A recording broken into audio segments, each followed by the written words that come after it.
Yes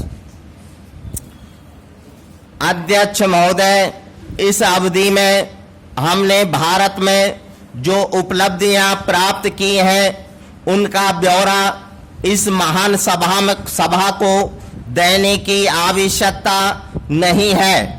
संक्षेप में यह कहा जा सकता है कि हमारे खाद्यान्न का उत्पादन दुगना हो गया है और इसके कारण हम इस वर्ष के अभूतपूर्व सूखे का सामना करने में सफल हुए हैं।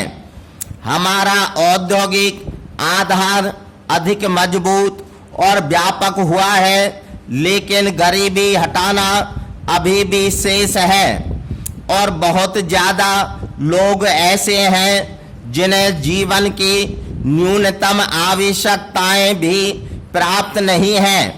बेरोजगारी, विशेषतः शिक्षितों में बेरोजगारी हमारे लिए गंभीर चिंता का विषय है। असमानता का अब और तीखा एहसास लोगों को हो रहा है तथा उसे दूर करने के लिए अधीरता बढ़ती जा रही है। अब जबकि गरीबी और असमानता को दूर करने के लिए हमारे पास कुछ आर्थिक और संगठनात्मक उपाय हैं, हम प्रगति की गति और तीव्र करने के लिए अधिक गहराई से आतुर हैं।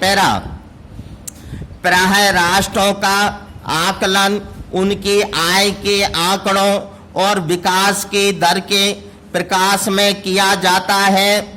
मैं शायद इस मामले में कुछ पुराने विचारों का हूँ, क्योंकि मैं अब भी लोगों की धन संपत्ति की अपेक्षा उनकी गुणवत्ता को अधिक महत्व देता हूँ।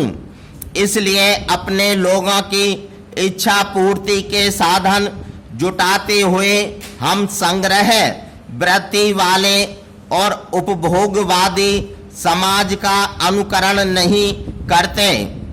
ऐसा लगता है कि अमीर और शक्तिशाली देश उनकी राजनीतिक विचारधारा कुछ भी क्यों न हो, अच्छे जीवन के संबंध में एक जैसी धारणा बनाए हुए हैं। जैसे जैसे प्रौद्योगिकी में प्रगति होती है, यह और ज़्यादा आवश्यक हो जाता है कि हम अपने उपकरणों के हाथों की कठपुतली न बन जाएं। हमें केवल भौतिक अभिवृद्धि की चिंता न करके इस आवश्यकता की ओर भी ध्यान देना चाहिए कि हमको एक नए प्रकार के मानव का विकास करना है, जिसमें प्रौद्योगिकी का सर्वोत्तम उपयोग करने की समझ और सूझबूझ हो, जो शांति और आत्मसंतोष से जीवन यापन कर सके और अपने को आत्मबल और आत्मसंयम दे सके और जो प्रकृति से समरस हो सके।